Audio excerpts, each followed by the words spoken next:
Freud, Sigmund Freud, el padre del psicoanálisis, una de las mayores figuras intelectuales del siglo XX, reconocido así, desarrolló una teoría bastante interesante de la cual pretendía explicar el origen de las religiones.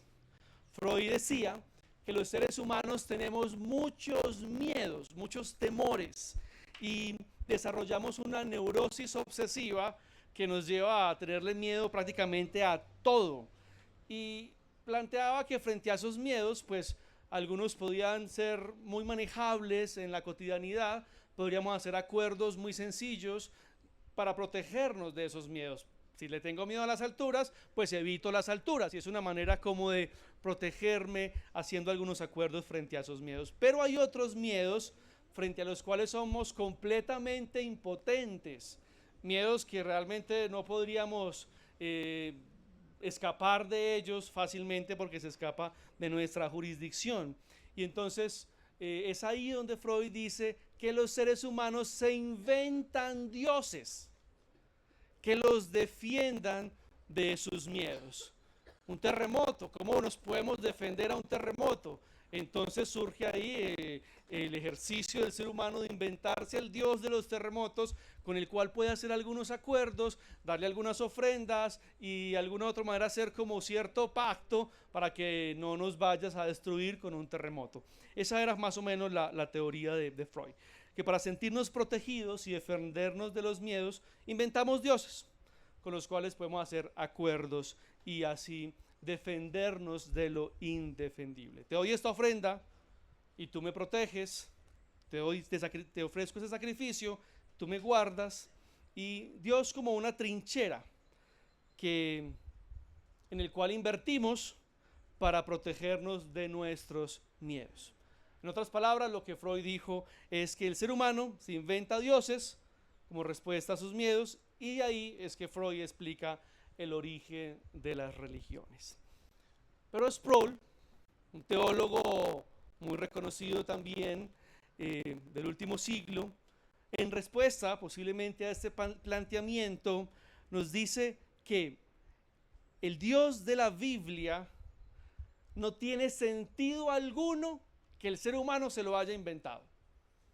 Que no tiene sentido que el ser humano se haya inventado el Dios de la Biblia, porque el Dios de la Biblia tiene algunos rasgos que no están en función de apaciguar nuestros miedos, sino que todo lo contrario, son rasgos que incluso le generarían temor a la humanidad. Y es ahí donde Sproul dice: ¿qué sentido inventarse un Dios para protegerte de tus miedos, que finalmente en sus rasgos y en su naturaleza tiene el poder de generarte un temor aún mayor? ¿Cómo así? ¿Cómo así temerle a Dios? Podría preguntarse alguien en este momento. Y sí, hay rasgos de la naturaleza de Dios que al encontrarnos con ellos, nuestra naturaleza y nuestra respuesta pues natural es el temor. Y por ende, la teoría de Freud, aunque tiene sentido, es de alguna u otra manera loable en algún sentido, podemos entender que el Dios de la Biblia no pudo ser inventado por los hombres para huir de sus miedos, porque el Dios de la Biblia en sus características y en sus rasgos produce en algún escenario temor al ser humano. Y de hecho esta idea pues no nos gusta mucho, ¿verdad? Esta idea de tener miedo a Dios pues ya suena un poco extraña, nos suena un poco incluso herética. ¿Cómo así que le voy a tener temor al Señor? Porque nuestra tendencia natural es resistirnos a que Dios nos genere temor. Todo lo contrario, no es posible, no es posible temerle a Dios, no es posible tener temor de Dios porque Dios es un peluchito inofensivo, lleno de amor, es un osito cariñosito, ¿cómo le voy a temer a semejante ser tan angelical y bondadoso, tan tierno? Y por eso podríamos llegar a pecar, gracias, deliberadamente, y nadar en el pecado, porque ¿qué me va a hacer a mí ese osito cariñosito que tengo como Dios si es solo amor. Pero la realidad es que el Dios de la Biblia no es un osito cariñosito como algunos pueden llegar a creer. En la Biblia se resalta un rasgo de Dios que debe producir en nosotros un temor reverente. Un rasgo de Dios que hace que nuestros huesos tiemblen en sumisión respetuosa. Podríamos decir un rasgo que produce un temblor racional. Y ese rasgo de su carácter es el que se resalta en toda la escritura. Y claramente estamos hablando de la santidad. Y hoy vamos a hablar de la santidad de Dios. Por eso la reflexión de hoy se titula Santo, Santo, Santo. Dice Juan en Apocalipsis: ¿quién no te temerá, Señor, y glorificará tu nombre? Pues solo tú eres santo.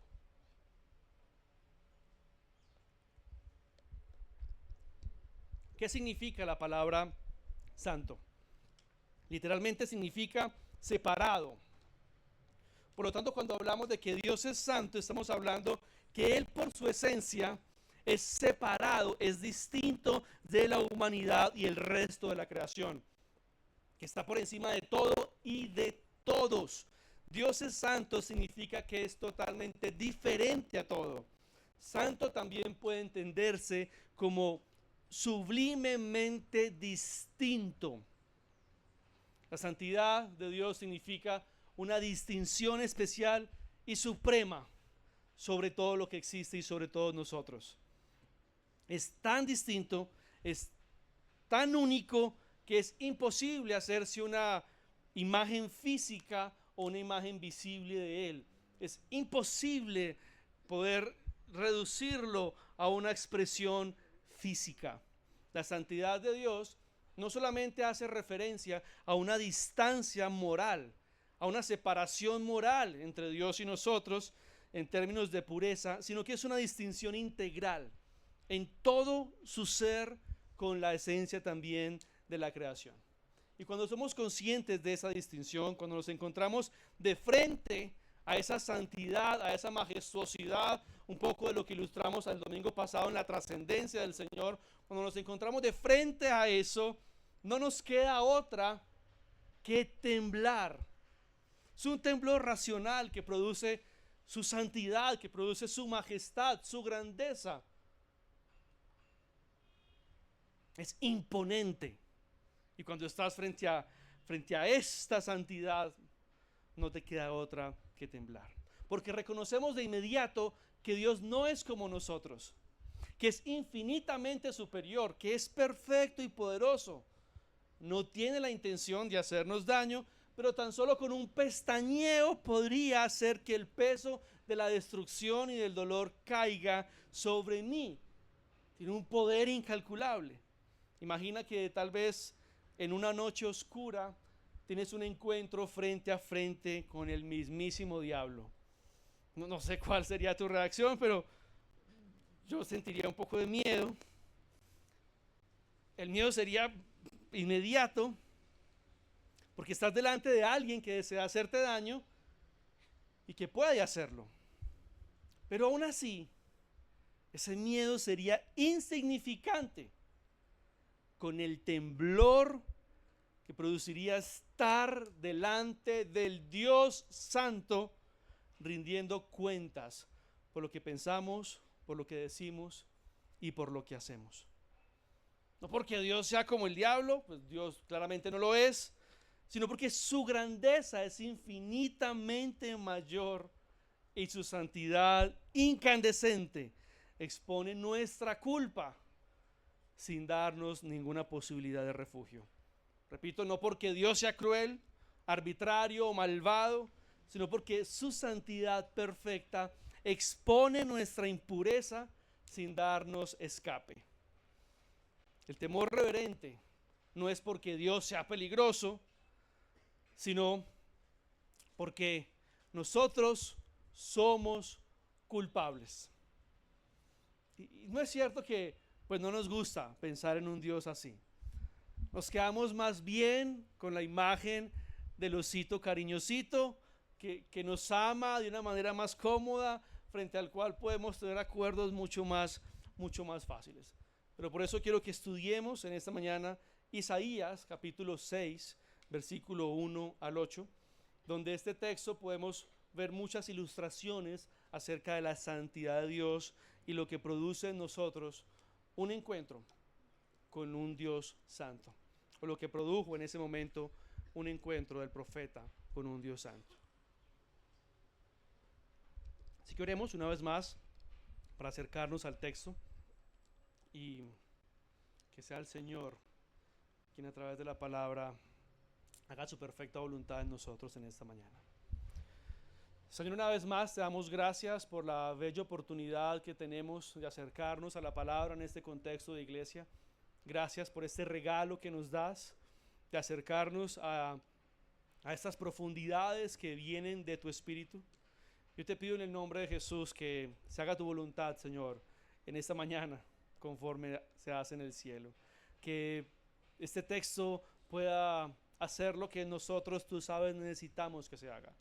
Que este texto tenga el poder de transformar nuestra manera de actuar diariamente. Pero antes que eso, que tenga el poder de ampliar nuestra perspectiva de quién eres tú.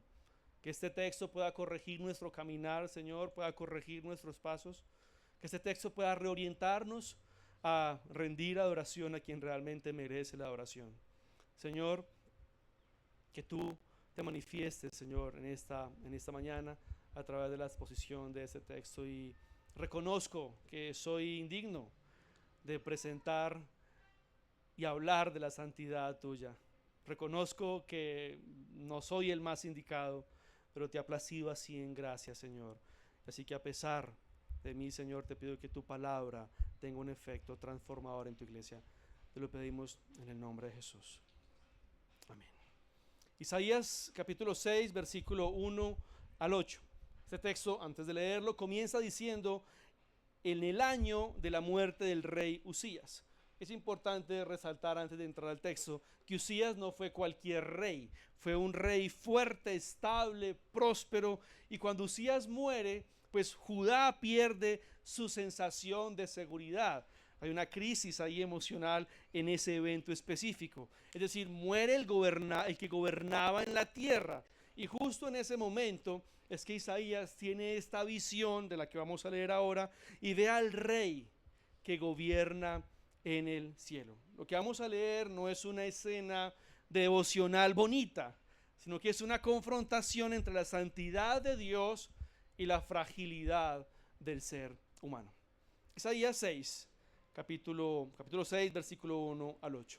Dice así: en el año de la muerte del rey Usías, vi yo al Señor sentado sobre el trono alto y sublime, y la orla de su manto llenaba el templo.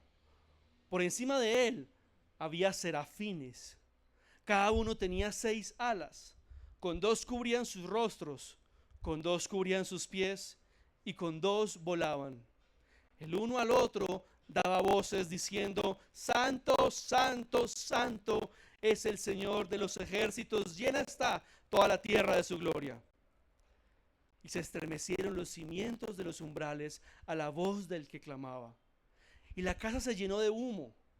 Entonces dije: ay de mí, porque estoy perdido, pues soy hombre de labios inmundos, y en medio de un pueblo de labios inmundos habito, porque mis ojos han visto al Rey, el Señor de los ejércitos. Entonces voló hacia mí uno de los serafines con un carbón encendido en su mano, que había tomado del altar con las tenazas. Con él tocó mi boca y me dijo: esto ha tocado tus labios, y es quitada tu iniquidad y perdonado tu pecado. Y oí la voz del Señor que decía: ¿a quién enviaré? ¿Quién irá por nosotros? Aquí estoy, envíame a mí, le respondí. Esta es una descripción detallada que hace el profeta Isaías de una visión que tiene, y se convierte en un boleto de primera fila que nos permite ser testigos de la santidad de Dios. Finalmente esa es la intención de este pasaje bíblico, resaltar al auditorio, a los lectores, la santidad de Dios, el Dios del que hablaba Isaías. Isaías ve a Dios sentado en un trono, pero no es cualquier trono, es santo, es un trono distinto, es un trono majestuoso, lo cual implica que el Dios santo está gobernando sobre toda la tierra, sobre Israel, incluso ese momento en el que el rey Usías había muerto justamente por un encuentro ahí con la santidad de Dios que podrá estudiar usted en casa. ¿Alguien podría igualar su poder, como nos preguntamos también hace 8 días? ¿Alguien puede igualar su influencia? Pero como si fuera poco, el trono majestuoso describe que el borde del manto del Señor llenaba todo el templo. Y el templo ya era un simbolismo de grandeza para el pueblo judío. El templo era una construcción majestuosa que ilustraba la grandeza del Señor.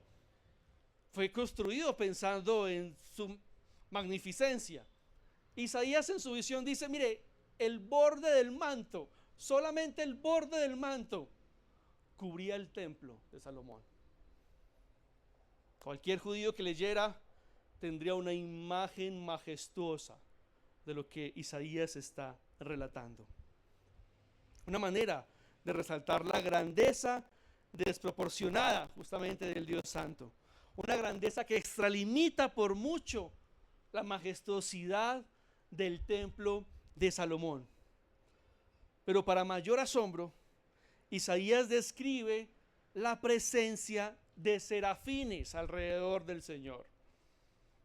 Cabe resaltar que este versículo es el único versículo en la Biblia que se habla de serafines. En muchas partes encontramos querubines, pero no serafines. Solo aquí se menciona la expresión serafines y aparentemente en Apocalipsis aparecen unos personajes de 6 alas quienes también podrían entrar en esta misma categoría. Llama mucho la atención esos detalles que Isaías ofrece, que tenían 6 alas y 2 de ellas cubrían el rostro y 2 de ellas para cubrirse los pies. ¿Por qué era necesario que los serafines se cubrieran el rostro en esta visión de Isaías?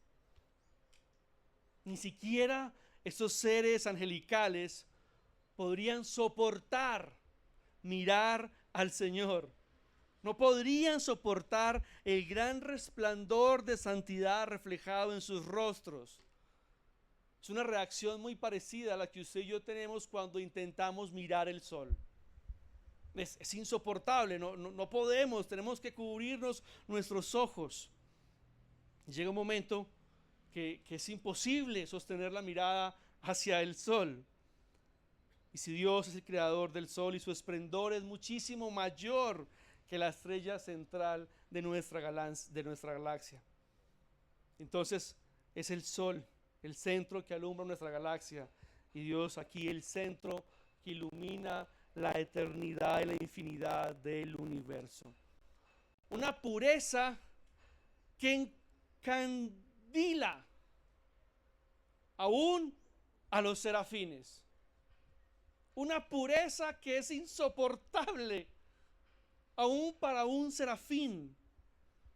Una pureza que el serafín ni siquiera es capaz de mirar sin sentir incomodidad frente a la distancia abismal entre Dios y este ser angelical.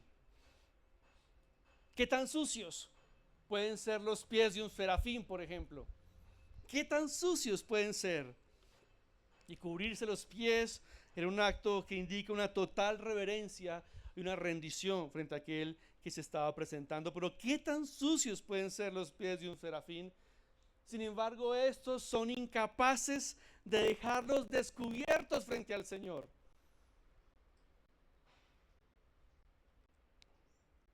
Ya de por sí las características de los serafines denotan una pureza superior a nosotros. Y llama la atención que ellos se presentan ante el Señor con un profundo temor reverente. Podríamos decir aquí, ¿quién es este que hasta los serafines le temen.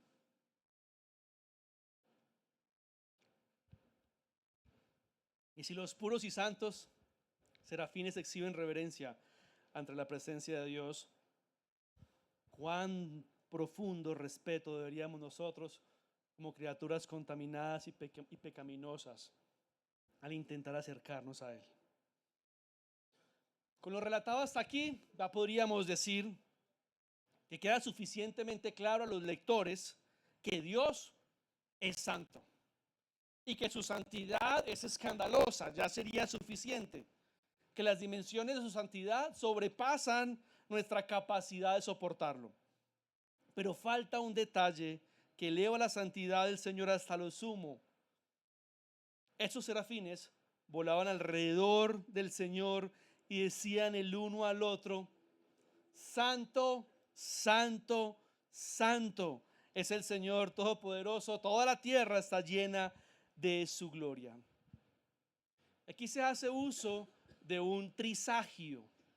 Es una figura literaria muy usada por los judíos para hacer un intenso énfasis en algo, repitiendo la misma expresión 3 veces, logrando elevarlo a la categoría máxima: santo, santo, santo. Y es particular que la santidad es el único atributo del Señor que se eleva a su tercera potencia en la Escritura. No encontramos un texto que diga misericordioso, misericordioso, misericordioso, ni que diga amor, amor, amor. Pero sí encontramos este trisagio que hace referencia a un Dios santo, santo, santo. Y este trisagio justamente lo encontramos 2 veces en la Biblia. Uno aquí, en esta visión de Isaías, y otro en Apocalipsis. Parece ser que Juan e Isaías están teniendo una visión similar. ¿Qué regalo el Señor les ha dado? Y algunos teólogos, ya en escenarios interpretativos, afirman que este trisagio hace referencia al Padre Santo, al Santo Jesús y al Espíritu Santo. Una interpretación de algunos teólogos. Es un clamor que eleva la santidad de Dios a su máxima expresión y que es plenamente coherente con esa revelación trinitaria que más adelante será más clara en las Escrituras, en la historia. Por lo tanto, al encontrarnos con todo eso, la santidad del Señor debe generar en nosotros una especial atención. Pero veamos qué pasó con el profeta. Isaías, al ver esto, se desintegra, se descompone, se lamenta, siente un profundo temor, siente, ¿por qué no decirlo? Parece ser que siente miedo frente a la santidad de Dios. Porque esa insoportable santidad de Dios, esa luz, esa encandilante santidad del Señor, deja en evidencia la verdadera condición del profeta. Deja en evidencia su perversión, deja en evidencia su pequeñez, deja en evidencia el pecado, su pecado. Frente a la santidad de Dios, no hay título de profeta que valga. No hay credencial que lo proteja. No hay integridad que salga bien librada. Frente a la santidad del Señor, no hay pureza que no se vea sucia. Y eso es lo especial de este atributo del Señor. No hay puro que no se vea sucio frente a la santidad del Señor. Queda en evidencia el pecado oscuro del profeta. Y es importante resaltar que estamos hablando posiblemente del hombre más íntegro en ese momento del pueblo de Israel. Y cuando Isaías tiene esa visión, comprende entonces quién es Dios, y al comprender quién es Dios, comprende quién es Él. Y por lo tanto, proclama: ay de mí, ay de mí. Que es una expresión de incomodidad, no es una expresión de regocijo, no es una expresión de gozo. Es una expresión de incomodidad, incluso de dolor, de vergüenza, estoy en aprietos. Porque la santidad de Dios incomoda hasta el pecador más íntegro. La santidad de Dios incomoda hasta el pecador más íntegro. Todo ser humano que se ha expuesto a la santidad de Dios tiembla. Y para ser honestos, creo que ese temblor delante de la santidad de Dios justamente es algo que le hace falta a la iglesia el día de hoy. Porque muchos cristianos han dejado de mirar al Dios santo para tolerar su propio pecado, para convivir con el placer que decidieron amar. Nos encanta mirar al Dios de amor en quien nos inventamos una falsa gracia que permite que vivamos como se nos da la gana. Nos encanta el Dios reducido, porque ese Dios es compatible con mi pecado. Ese Dios y mi pecado conviven. No es que el amor de Dios sea falso, sino que hemos reducido su amor a una versión sin santidad, sin cruz, sin arrepentimiento. Hemos construido un Dios que ama sin confrontar, que perdona sin limpiar y que acepta sin transformar. Pero no nos gusta levantar la mirada honesta al Dios santo, santo, santo, porque sabemos que allí seremos confrontados, incomodados, reprobados y desintegrados. Alguien dijo en alguna ocasión: mientras todos miremos hacia abajo, todos estamos a salvo. Mientras todos miremos hacia abajo, todos estamos a salvo. Si miramos hacia el suelo, nos afirmamos, nos damos palmaditas en la espalda, buscamos un par de reconocimientos que alivien nuestra conciencia y todos salimos bien librados. Pero si miramos hacia el santo, santo, santo, será inevitable experimentar ese profundo lamento de hastío por nuestra verdadera condición pecaminosa. Esa repulsión que nos lleva a lamentarnos por nuestra propia conducta, que con honestidad nos lleva a expresiones como la del profeta: ay de mí, soy un hombre de labios impuros. Está lamentando de su condición y está reconociendo su pecado. Alguien frente a la santidad de Dios podría decir: ¿cómo puedo ser tan envidioso? ¿Qué pasa dentro de mí que envidio lo que el otro tiene y deseo que no lo tenga? ¿Por qué? ¿Qué hastío esto que hay en mí? Repudio que mi corazón sea tan orgulloso, que me cueste perder la razón. Qué hastío mi altanería, responder con 3 piedras en la mano a todo el mundo. Qué fastidio eso que hay en mí. Me fastidia esa fascinación con la pornografía, podría decir alguien. Aborrezco el ser tan egoísta. Y esto es lo que el teólogo Sproul le llamó el trauma de la santidad. Ese lamento de Isaías: ay de mí, que estoy perdido. Aquel lamento de Pablo, que justamente dice: lo que quiero hacer no lo hago, y lo que no quiero hacer, eso termino haciendo.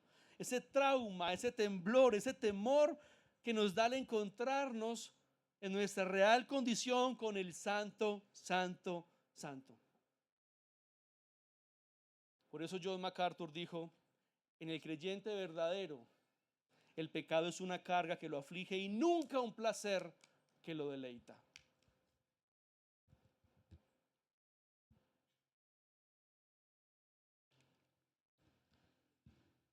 Porque si estás frente al santo, santo, santo, tu pecado te aflige.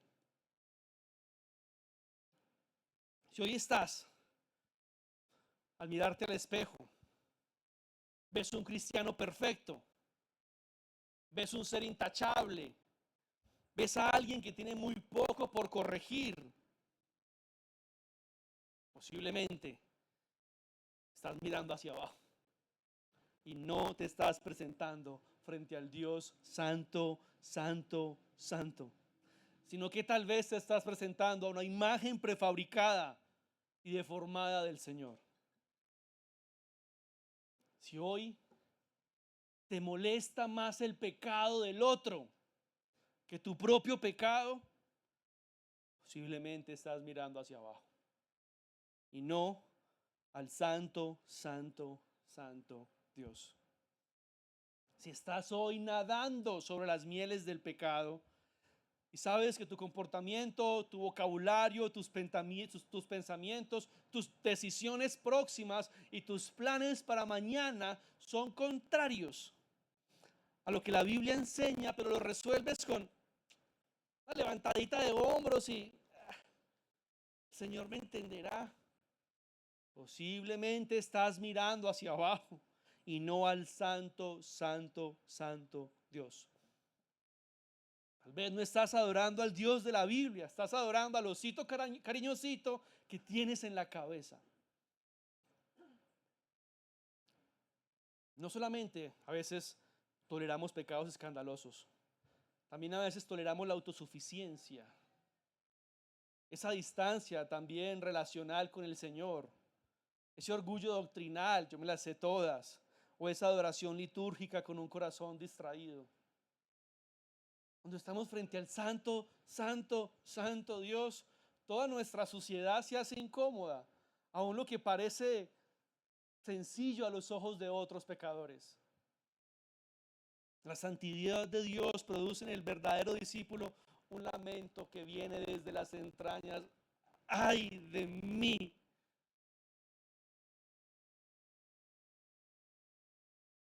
No dice, pues yo no soy tan malo, la verdad, pues yo no soy tan malo. Mi teología es correcta, un hombre bueno. Eso no produce un encuentro con el Señor santo, santo, santo. ¿Y qué hizo Dios cuando vio el lamento de Isaías? Le dijo, tranquilo, hijo, no te sientas mal, no te preocupes, yo te entiendo, fue un error. Vamos, levanta esa carita, ánimo, pobrecito, pecadorcito hermoso, yo te amo así, con labios impuros. No, esa no fue la reacción del Señor en el texto, pero tampoco fue así te quería ver, maldito pecado. Tampoco vemos a Dios en esa expresión hostil. Quería verte revolcándote en tu propio dolor. Sufre por tu pecado, que te consuma el escarmiento. No vemos a Dios en esa reacción. Dios le hace una señal al serafín. La señal no está en el texto, pero yo me la imagino. Le hace una señal al serafín. Este se acerca a Isaías y le coloca un carbón encendido en los labios y le dice, tu maldad ha sido borrada y tu pecado perdonado. Este carbón pues no es Cristo en el texto, pero apunta claramente a la lógica sacrificial que culmina en Jesús cientos de años después. Es difícil leer esta acción del carbón encendido sin pensar en Cristo. Cristo no está explícitamente en esta cena, pero la cena no se entiende plenamente si no es a través de Cristo. Y es esa redención que responde al lamento genuino de un hombre confrontado por la santidad del Señor. Cristo está presente como aquel carbón encendido para contagiar de santidad al alma más sucia que se lamenta por su suciedad.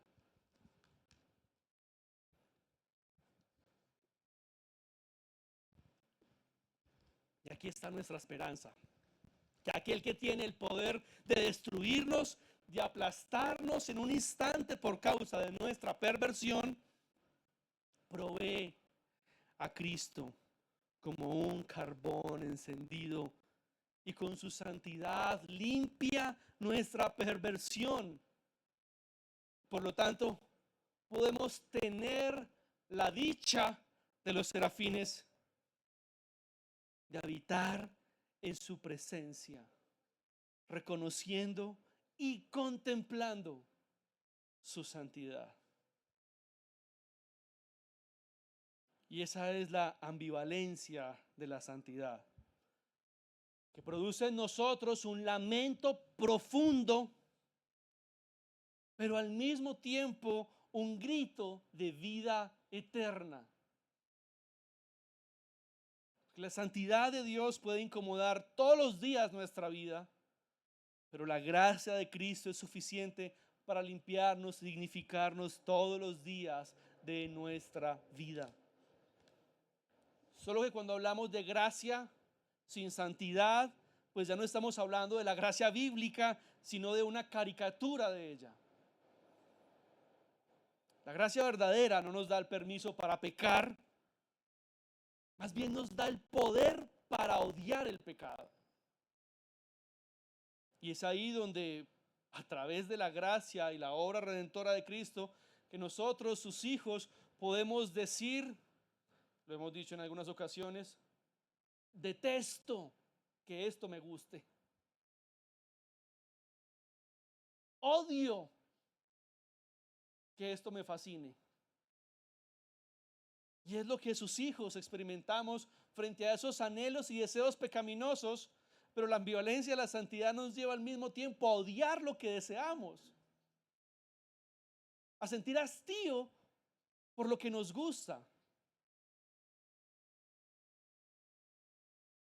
Si abrazamos solo la pureza de Dios, su luz incandescente te va a consumir y vas a terminar escondiéndote lejos del Señor. Su santidad no puede desintegrarse de su gracia. ¿Te sientes muy indigno?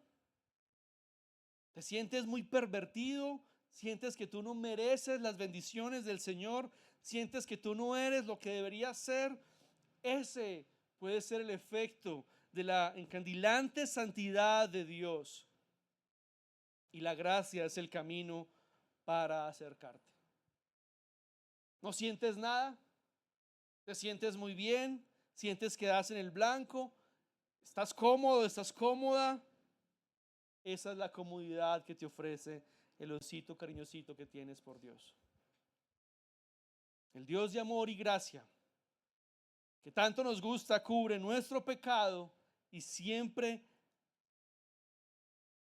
y cuando primero tú y yo reconozcamos su santidad y nuestra suciedad. Isaías, frente al santo, santo, santo, comenzó diciendo, ay de mí, pero terminó diciendo, envíame a mí. Y esto es hermoso en el texto. Es un detalle especial en el texto. Un hombre que empieza diciendo, ay de mí que estoy en problemas, pero por la intervención del Señor termina diciendo, aquí estoy, envíame a mí. ¿Qué sucedió entonces entre una expresión y otra? Isaías no fue transformado por una charla motivacional, no fue transformado por su ética especial, fue transformado porque vio al Señor santo y sublime, y su santidad lo confrontó y afligió su corazón. Y la santidad de Cristo redimió y perdonó su pecado. Y la santidad del Espíritu facultó y transformó a Isaías en un instrumento para su obra. Y ese es un clamor de nosotros en esta mañana.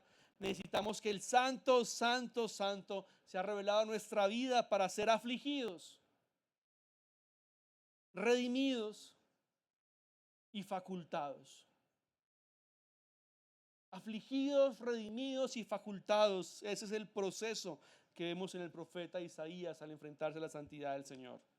Porque mientras Dios sea pequeño, nuestro pecado será manejable, escondible, convivible. Pero cuando Dios vuelve a ser santo, santo, santo, desde mi cosmovisión, el pecado deja de ser cómodo y la gracia entonces vuelve a ser gloriosa y no barata. Muchos de nosotros queremos ser facultados y redimidos, pero no afligidos por su santidad. Pero solo quien ha sido quebrado por su santidad puede ser levantado por su gracia y puede ser enviado con autoridad. Necesitamos un encuentro con el santo, santo Dios. Con el santo que nos confronta y provoca nuestro lamento. Con el santo que nos redime y borra nuestros pecados. Y con el santo que nos faculta para su obra. Cuando esto pasa, el creyente deja de decir, estoy bien, y comienza a decir, ay de mí, y posteriormente dice, aquí estoy, envíame a mí. Invito para que incline su rostro y podamos reflexionar alrededor de esta palabra en esta mañana.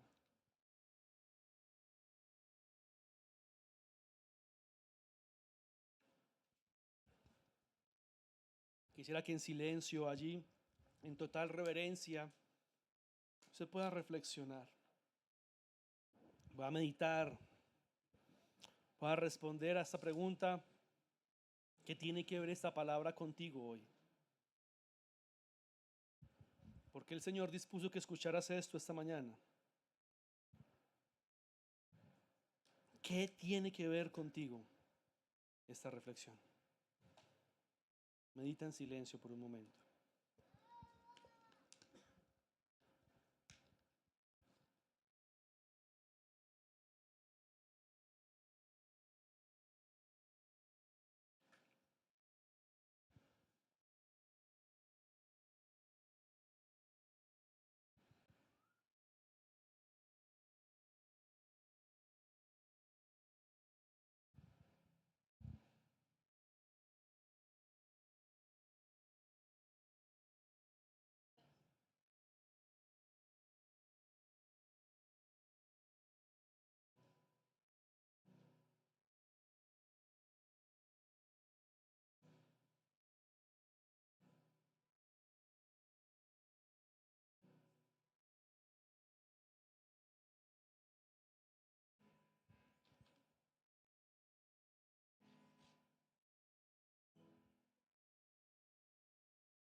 Señor, quiero pedirte en esta mañana que esta palabra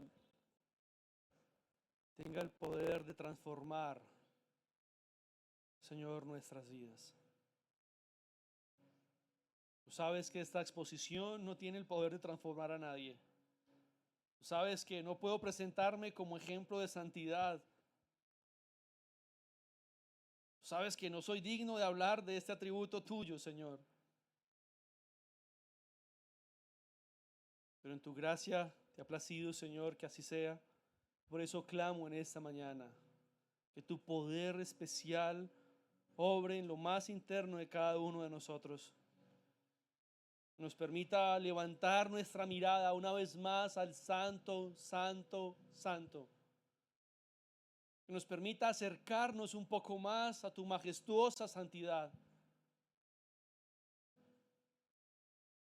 Que esta palabra pueda tomar nuestro rostro y levantar nuestra mirada hacia ti. Y entonces nuestro pecado empieza a ser incómodo. Con lo que convivimos durante meses o años tal vez empieza a incomodarnos. Clamamos, Señor, que tu santidad empiece a corroer la impureza que hay en nuestro ser.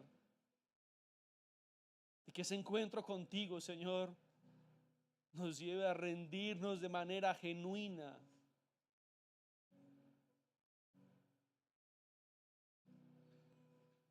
Solo tú eres santo, santo, santo.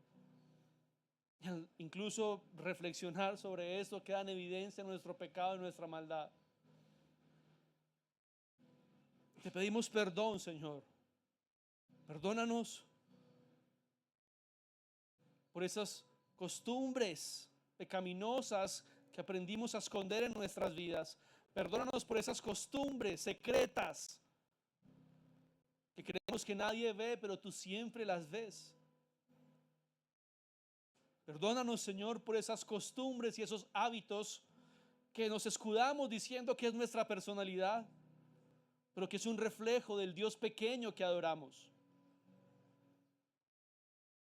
Señor, no hay lugar frente al santo, santo Dios para esa oscuridad con la que convivimos, Señor, y con la que en ocasiones descaradamente convivimos. Por eso, al reflexionar sobre tu santidad, te pedimos perdón, Señor, y reconocemos nuestro pecado, reconocemos nuestra maldad, reconocemos nuestra obstinación, reconocemos nuestra capacidad de disfrazar de gloria la oscuridad que hay en nosotros, esa capacidad de disfrazar de racionalidad la maldad que habita en nuestro corazón, esa capacidad de excusarnos, de querer salirnos con la nuestra, Señor. Perdónanos.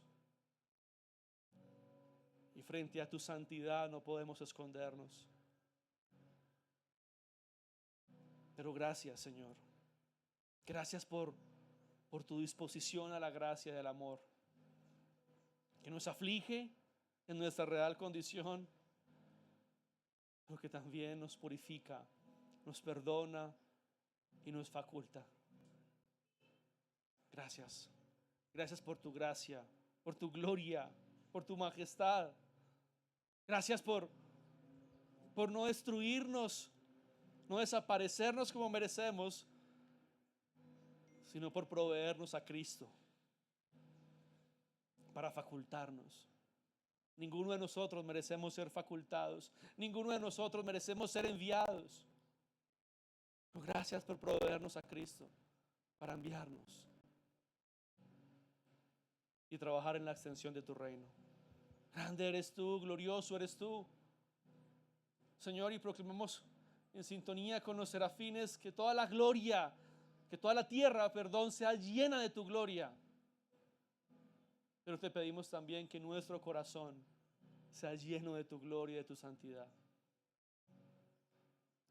Señor, que esta palabra transforme, reforme, humille, lleve al arrepentimiento, cambie de dirección, que haga lo que tenga que hacer en nuestro ser interior conforme a tu perfecta voluntad.